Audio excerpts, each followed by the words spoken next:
वेळ घेता. ज्याप्रमाणे तुम्हाला स्वतःचं शेत सजवावंसं वाटते त्याचप्रमाणे प्रत्येक लेडीज आणि जेंट्सला सुद्धा धम्माच्या संस्काराने आंतरिक काया वाचा मनाला सजवणे हे पण फार तितकंच जरुरी आहे.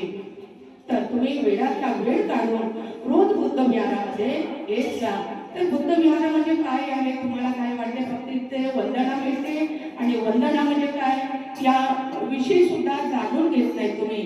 तर वंदना झाली की पटकन आपल्या मागचे जे आचार विचार आहेत त्या विचाराकडे तुम्ही वळता है ना.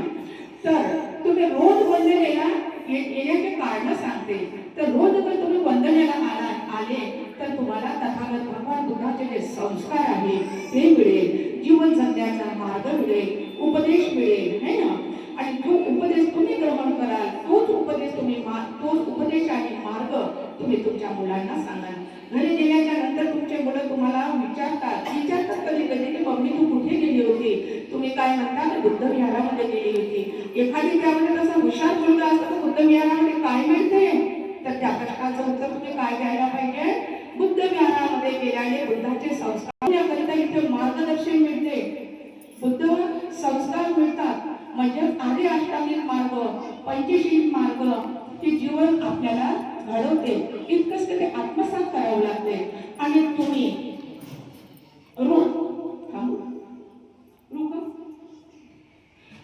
तुम्ही पाण्याची पाता वेळोवेळी म्हणता है ना, रोज म्हणता. ते पालीमध्ये आहे, तुम्हाला कळून नाही सवय पालीमध्ये म्हणण्याची.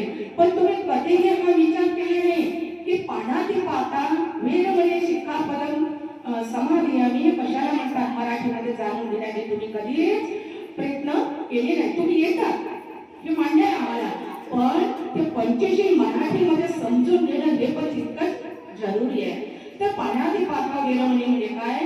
प्राण्यांची हत्या करायची नाही, प्राण्यांचं लालन पालन करायचं आणि प्राण्यांचं मारून त्यांचं मटण करून खायचं नाही.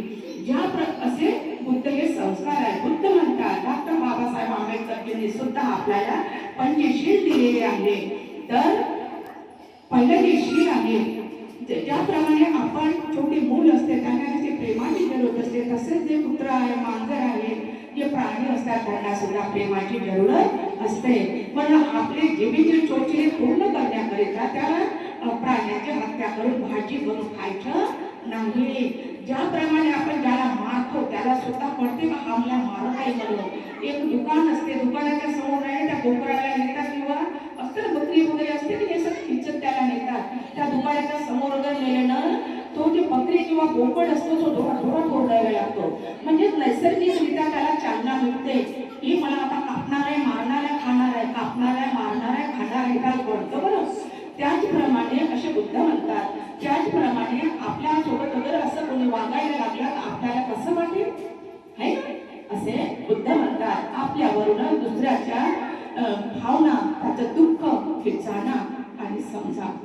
म्हणून कुठल्याही प्राण्याचं मन आणि भावना दुखेल असं वागू नका.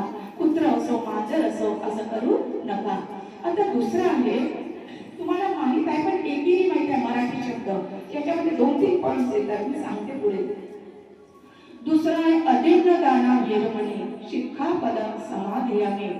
तुम्हाला पालीमध्ये बोलण्याची सवय झालेली आहे, तुमचं काही चुकलं नाही आणि तुम्हाला कुठले धम्म श्लोक असते त्यांनी पण सांगितलं नाही आणि तुम्ही पण असं स्वतःला मराठीमध्ये समजून घेण्याचे प्रयत्न केले नाही.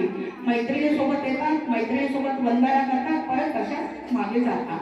तर अदिन्न दाना वेरमणी म्हणजे काय? तर चोरी करायची नाही, कोणाची पडलेली वस्तू न विचारता उचलायची नाही. त्याचप्रमाणे आपण जर मोठ्याने चोरी केली तर लहान जे असतात ते आपल्याला बघतात आणि ते तसेच शिकतात. याला जबाबदार कोण आहे? मोठे आहेत है ना. आता अदिन्न दाना म्हणजे चोरी करायची नाही. तेवढा तर संपत नाही हा प्रश्न. हा प्रश्न तेवढाच नाही संपत. त्याचं उत्तर लंबचौडं जर आपण आपल्या मनामध्ये निर्माण केलं तर लंबचौडं त्याचं उत्तर निघू शकते.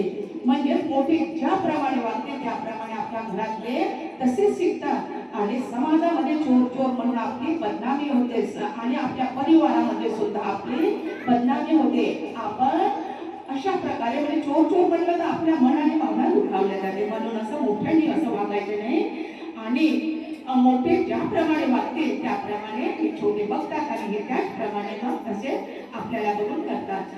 आता तिसरं आहे महत्वपूर्ण, कामे सुचारा वीरमणी शिखा पदम समाधी आहे, पालीमध्ये आहे. तुम्हाला असं वाटते की पर स्त्रीविषयी मनामध्ये वाईट विचार आणायचे नाही. पर स्त्री असं एका वाक्यात उत्तर द्या असं ग्रंथामध्ये आहे. मी दुसरा ग्रंथ वाचला त्याच्यामध्ये असं आहे, कामे सुचारा वीरमणी शिखा पदम समाधान. त्याचा अर्थ मराठीमध्ये असा होतो, कुठलाही स्त्री असो पुरुष असो कोणीही असो कोणाही विषयी आपल्या मनामध्ये वाईट विचार आणायचे नाही. फक्त परस्त्रीविषयी मनामध्ये विचार आणायचे ते विनायचे नाही, एकेरी झालं. दुसरा ग्रंथ असा म्हणतो की कुठलीही स्त्री असो किंवा कुठलाही पुरुष असो कोणाही विषयी आपल्या मनामध्ये वाईट विचार आणायचे नाही असं दुसरा ग्रंथ म्हणतो. आता चांगले चांगले जे ज्ञान आहे ते आत्मसात करायचे, त्याचप्रमाणे चुगली निंदा करायची आहे ना. असं नाही, असं नाही आहे. त्या दुसऱ्या ग्रंथामध्ये म्हटलेलं आहे चुगली निंदा करायची नाही. चुगली निंदा केल्याने काय होते, एक दुसऱ्याच्या मन आणि भावना दुखावल्या जाते. ज्याच्याबद्दल आपण चुगली करतो तो समजत असतो, जाणत असतो, पण तो काहीच बोलत नसतो. आणि जो कधी काहीच बोलत नसतो त्याला समजदार म्हटलेले आहे. आणि जो चुगल्या निंदा करतो त्याला मूर्खात काढतात लोक. आणि त्यालाच म्हणतात आगी लावायची कामं करायची नाही. चुगल्या निंदा करणं म्हणजे आगी लावायची कामं झाली. आगी लावायची कामं झाली की नाही.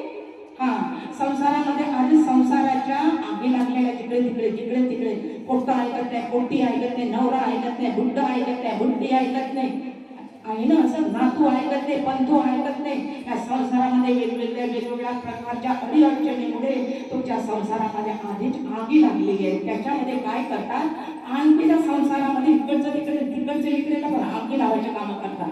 त्या आगी लावायच्या कामं केल्यापेक्षा 10-15 मिनिट अर्धा तास ध्यान साधना करा ना.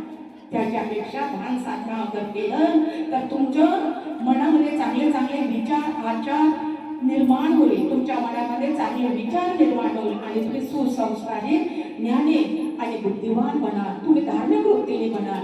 तर चुगल्या नेता कडे न पडता चांगल्या कामाकडे वळा. तर